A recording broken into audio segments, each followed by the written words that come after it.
ध्यानाभ्यास के लिए कृपया अपने नेत्रों को बंद कर लीजिए।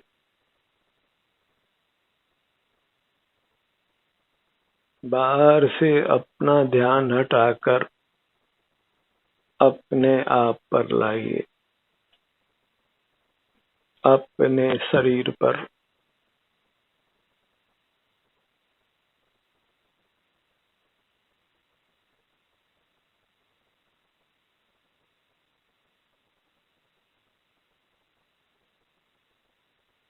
बाहर कहीं सुख नहीं है,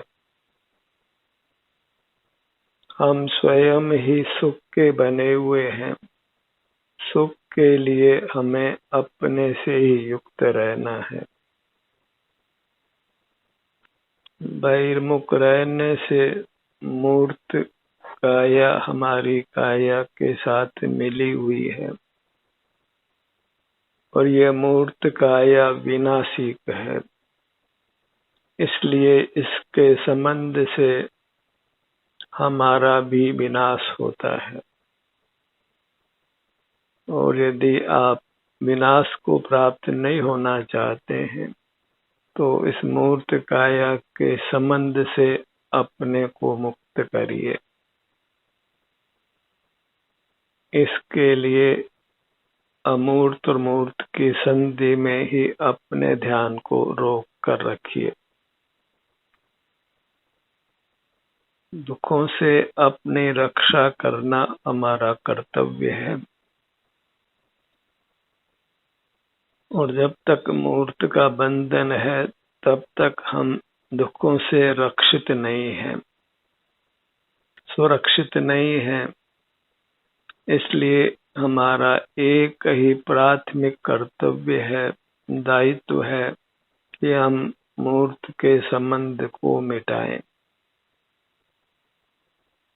इसके लिए जहाँ मूर्त का बंधन है वही अपने ध्यान को रोक कर रखना है। ये ध्यान ही हमको मूर्त के बंधन से मुक्त करता है और हमें इसी का अभ्यास करना है। अपने ध्यान को अपने सिर से पैरों तक रखना है। क्योंकि हमारी काया अमूर्त है, इसलिए उसका ध्यान करने के लिए नेत्रों को खुला नहीं रखना है। खुले नेत्रों से मूर्त पदार्थ ही ज्ञान के विषय बनते हैं, इंद्रिय ज्ञान होता है और वही सकल दुखों का कारण है। इंद्रिय ज्ञान को रोकने के लिए नेत्रों को बंद रखिए। नेत्रों के बंद किए बिना कुछ भी हमारा हित होना संभव नहीं है। जहाँ इंद्रिय ज्ञान जीवित रहेगा वहाँ फिर बंधन भी रहेगा और दुख भी रहेगा।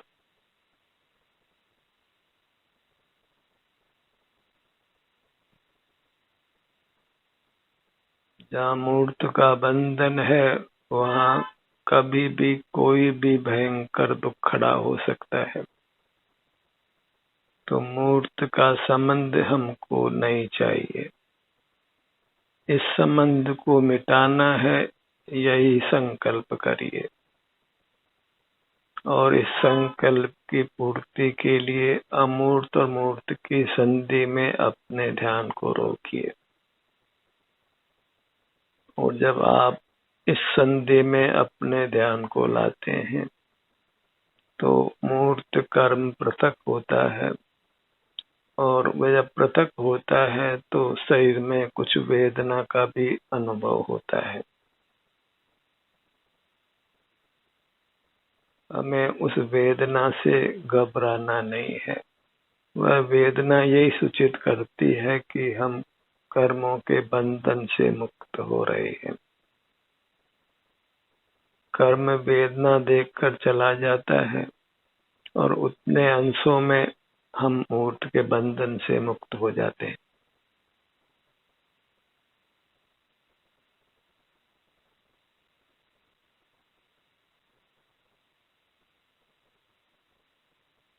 मूर्त के बंधन रहित हमारी काया सदा परमानंद का अनुभव कराती है। इसलिए हमें अपने आप को मूर्त के बंधन से मुक्त करना है। और ऐसा भी नहीं है कि केवल स्थूल मूर्त काया का ही बंधन हो, इसके अतिरिक्त सूक्ष्म कारण काय और तेजस काय का भी बंधन है। और आयु पूरी होने के बाद स्थूल काया तो छूट जाती है, लेकिन नई काया उत्पन्न करने वाला कारण शरीर हमारे साथ जाता है और वही फिर नूतन शरीर की रचना करता है। इसलिए मुख्य रूप से हमने अपने आप को सूक्ष्म मूर्त कारण शरीर से मुक्त करना है। उसी के संबंध से हमारे नाना रूप बनते हैं, नाना प्रकार के विकारी परिणाम उत्पन्न होते हैं। और यदि हम चाहते हैं कि हमारे कोई विकारी परिणाम उत्पन्न नहीं हो, कोई राग आदि के परिणाम उत्पन्न नहीं हो, इंद्रिय ज्ञान भी नहीं हो, मूर्त पदार्थों का संबंध हर प्रकार से समाप्त हो जाए, मूर्त पदार्थ को देखना जानना भी नहीं हो, तो बस अपने से युक्त रहिए, अपने अमूर्त शरीर से युक्त रहिए।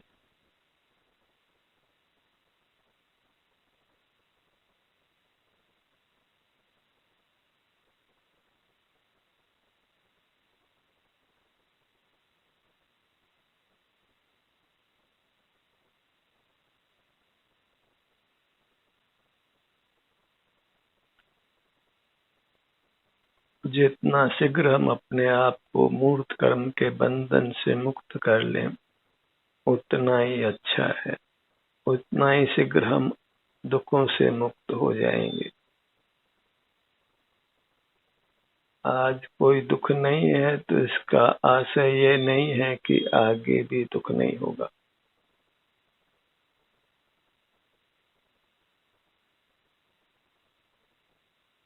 जहाँ बहिर्मुखता रहेगी वहाँ फिर नाना प्रकार का दुख होगा ही। बहिर्मुख रहकर कोई भी दुखों से सर्वथा मुक्त नहीं हो पाए हैं। देर सवेर सबके जीवन में दुख आता ही है, और यदि दुखों से वास्तव में भय लगता हो तो मूर्त पदार्थों से विमुख रहिए, इंद्रिय ज्ञान से रहित रहिए।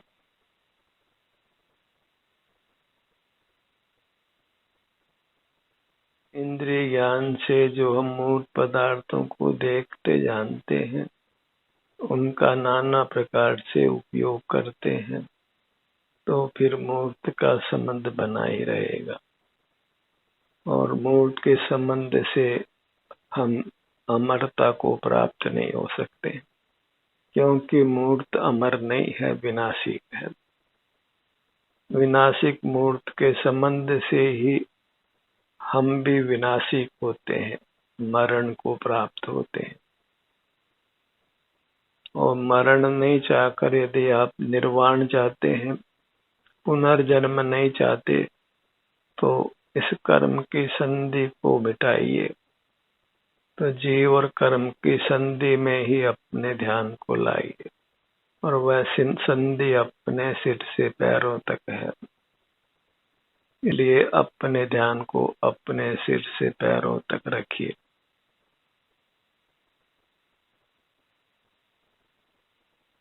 और हमें इंद्रिय ज्ञान से रहित रहना है, इसलिए नेत्रों को बंद रखिए। नेत्रों का खुला रहना अच्छा नहीं है। बंद नेत्र ही ध्यान की स्थिति है। खुले नेत्रों से ध्यान नहीं होता है, मूर्त पदार्थों का ही देखना जानना होता है, अपना अनुभव नहीं होता। और अपना अनुभव करने का जब भी हम प्रयत्न करते हैं, तो नेत्र स्वमेव बंद हो जाते हैं,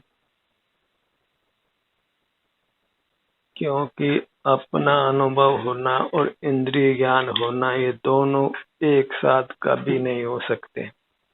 जब अनुभव रूपी मोक्ष मार्ग होता है तो इंद्रिय ज्ञान नहीं होता, और अनुभव अर्थात शांति का वेदन। जब भी हम अपने सन्मुख होते हैं तो हमें शांति होती है, शांति का अनुभव होता है, और इंद्रिय ज्ञान में जो निरंतर अशांति रहती है, अल्पाधिक तनाव रहता है, उससे हम मुक्त रहते हैं।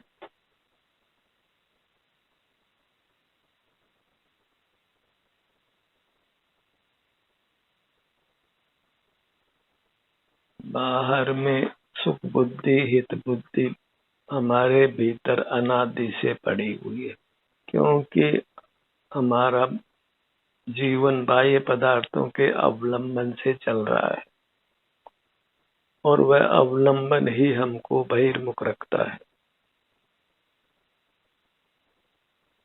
तो बाह्य पदार्थों का अवलंबन छोड़कर अपनी अमूर्त काया का अवलंबन कीजिए, वहां फिर बहिर्मुखता की आवश्यकता नहीं है।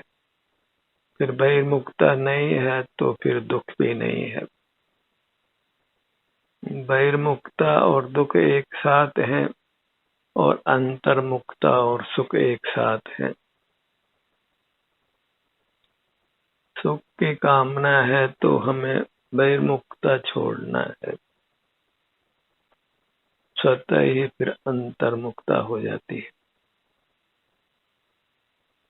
हमें बस इंद्रियातीत होना है, अतीन्द्रिय होना है, जिनेंद्र होना है, बस ये इतना सा ही सुखी होने का उपाय है। मूर्त के साथ के संबंध को हमने ही तोड़ना है।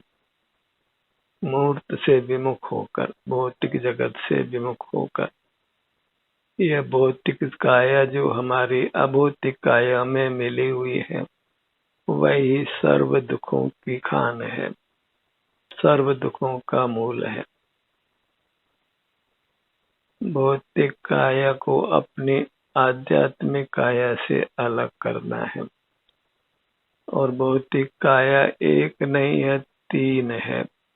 स्थूल इसको औदारिक कहते हैं, और सूक्ष्म कारमण है, और तीसरी तेजस काय है। तेजस काय हमारे स्थूल काय में तेज प्रदान करती है, और कारमण काय से ही इस स्थूल काय की रचना होती है।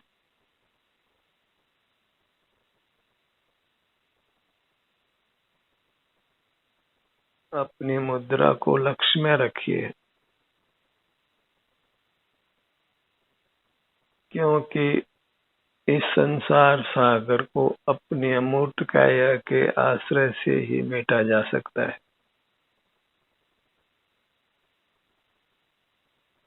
अनादि के संस्कार को हम अपने अमूर्त काया के आश्रय से मिटा सकते हैं।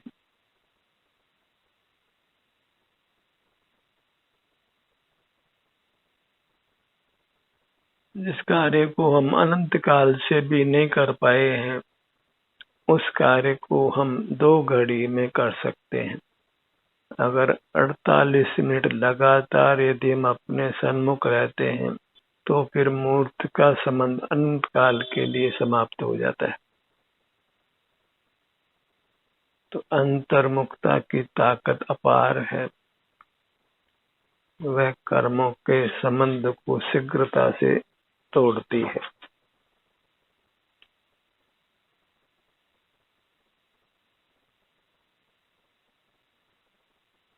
अपना ध्यान जब अपने किसी भी भाग पर लाते हैं, तो फिर हम कर्मों के जत्थों को, माने बहुत कर्मों को अपने से पृथक करते हैं। मूर्त का बंधन शीघ्रता से टूटने लगता है। जिस गति से आए थे उससे तीव्र गति से फिर वे बाहर जाते हैं। कर्मों के बंध का काल भले कितना ही अधिक क्यों न हो, उस कर्मों के बंधन को मिटने में अधिक समय नहीं लगता है। गोदाम बड़ी हो, उसमें रुई भरने में बहुत समय लगा हो, पर जब उसमें अग्नि लगाई जाए तो उसके जलने में ज्यादा समय नहीं लगता है। ऐसे कितने समय से हम बहिर्मुख रहते हुए बहुत काल के कर्मों को हमने बांधा हो, पर जब अपने सन्मुख होते हैं, वही ध्यानाग्नि है, उससे फिर सकल कर्म पृथक होता है।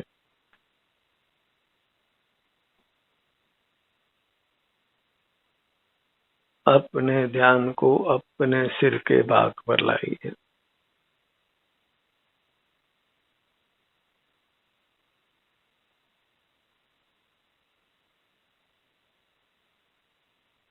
जैसे भी संवेदना आपको अपने विभिन्न भागों पर मिल रही है, बस वह संवेदना ही आपको दुखों से मुक्त करती है। उस संवेदना का आदर कीजिए, उसके साथ ही जीना प्रारंभ कीजिए।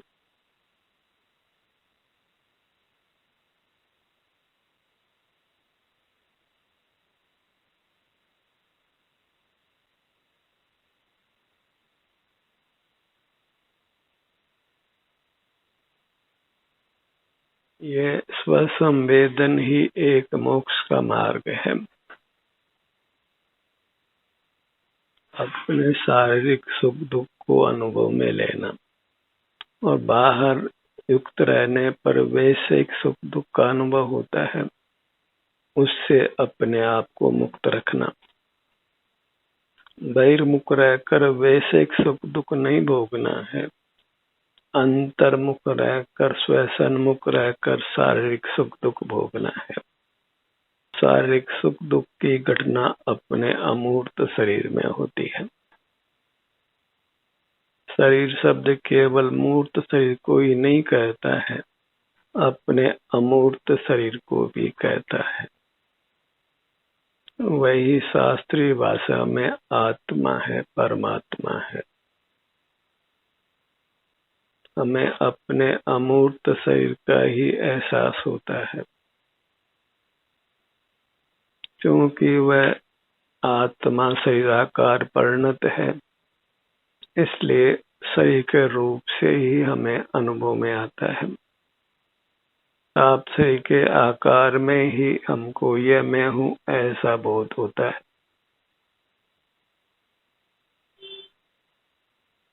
प्राप्त मूर्त शरीर के आकार के सन्मुख ही हमें नेत्र बंद करके रहना है।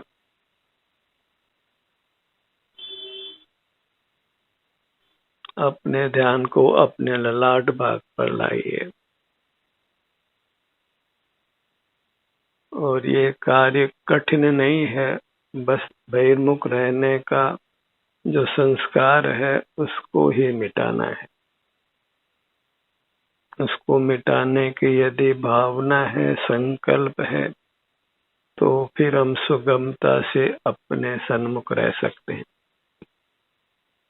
अपने वास्तविक स्वरूप को पहचान सकते हैं। अन्यथा मिली हुई मूर्त काया को ही हम अपना स्वरूप मान लेते हैं, जो कि हमारा स्वरूप किंचित भी नहीं है। इसी इंद्रिय गोचर मूर्त काया में हमारा स्वरूप है और वह बंधन रूप है। उस बंधन को ही हमको ध्यानाभ्यास से मिटाना है। अपने ध्यान को अपने दोनों भुवों के मध्य में भ्रू मध्य पर लाइए।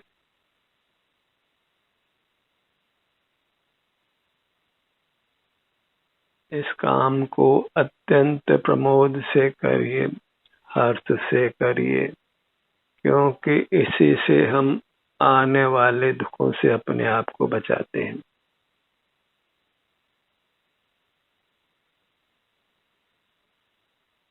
कर्मों के संबंध को मिटाते हैं और उन कर्मों के सद्भाव से ही हमारे जीवन में नाना दुखों के प्रसंग उपस्थित होते हैं।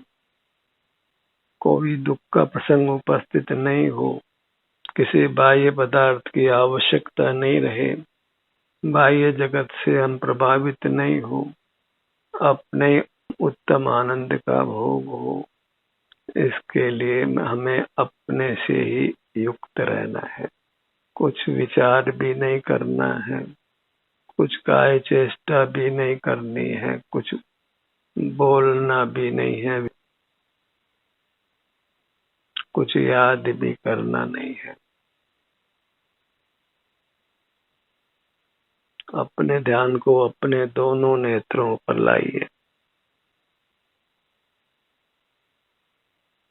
यदि कर्म बंधन से मुक्त होने की चाह हो, संसार सागर को पार करने की चाह हो, जन्म मरण से मुक्त होने की चाह हो, हर प्रकार की वेदना से मुक्त होने की चाह हो, तो फिर आप सुगमता से अपना ध्यान अपने पर ला सकते हैं, अपने में विचरण कर सकते हैं।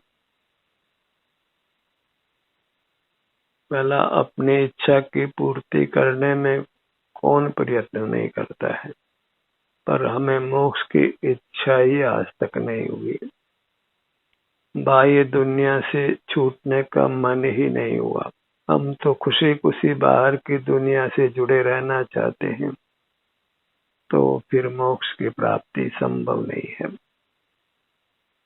यदि मोक्ष की कामना है तो बाहर की दुनिया का प्रेम छोड़ना ही होगा, द्वेष भी छोड़ना होगा, बाहर की दुनिया से फिर कोई भी नाता नहीं रखना होगा। जो जो संबंध हमने कल्पित किए हैं, माता पिता भाई बहन मित्र आदि, उन सब संबंधों को मिथ्या मानकर छोड़ना होगा। संबंधों को रखकर कोई जीव मुक्त नहीं हो सका है, और संबंध रखे जाएं लेकिन वो संबंध निरंतर रहते कहाँ हैं।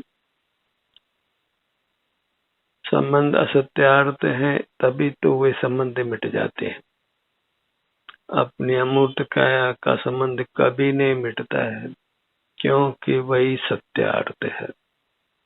हमारा संबंध हमारी अमूर्त काया के साथ ही रहता है। ऐसा जानकर हमें अपनी अमूर्त काया में ही रहना चाहिए।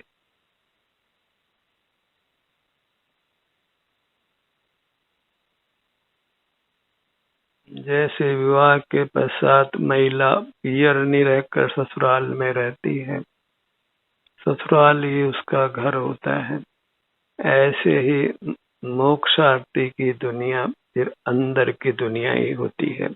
बाहर की दुनिया को वह छोड़ देता है, तभी वह अंदर की दुनिया में सुख से रहता है।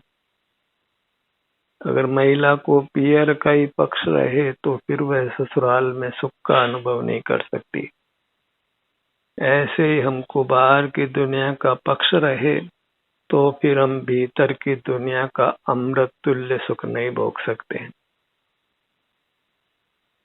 भीतर का सुख तो परमात्मा का सुख है, महा आनंद का भोग है, पर उसके लिए बाहर की दुनिया से हमको विराम लेना होता है, उससे विमुख होना होता है। बाहर की दुनिया को कायम रखकर भीतर के सुख को कोई नहीं भोग सका है। बाहर की दुनिया को नकारना आवश्यक है। बाहर की दुनिया में रहे, हमको उससे संबंध तोड़ना है और भीतर की दुनिया में ही रहना है, भीतर ही उपस्थित रहना है। अपने सिर से पांव तक जो अनुभूति मिलती है, उस अनुभूति से ही संतुष्ट रहना है, तृप्त रहना है। जैसे ससुराल में कोई प्रतिकूलता भी हो तो भी महिला ससुराल में ही रहती है। इसी प्रकार भीतर कुछ प्रतिकूलता भी अनुभव में आवे, कुछ वेदना भी हो, तो भी मोक्षार्थी को चाहिए कि वह भीतर ही रहे। अपने सिर से पांव तक ही युक्त रहे। नेत्रों को बंद रखकर अपने ध्यान को अपने सिर से पैरों तक ही सीमित रखे और यहाँ जो भी एहसास होता है उससे संतुष्ट रहे। तो फिर दिन प्रतिदिन जीवन में सुख बढ़ता जाता है, क्योंकि हम कर्मों के बंधन से छूटते जाते हैं। उतना उतना हम मुक्त होते जाते हैं। एक क्षण में कोई मुक्त नहीं हो जाता है। सने से नहीं, जैसे जैसे हम अंतर्मुख होते हैं वैसे वैसे ही कर्मों से छूट जाते हैं। इस प्रकार मोक्ष अंशों में होता है, डिग्रीज में होता है। धीरे धीरे जैसे जैसे कर्मों के बंधन से छूटते जाते हैं वैसे वैसे शुद्धि प्रकट होती जाती है।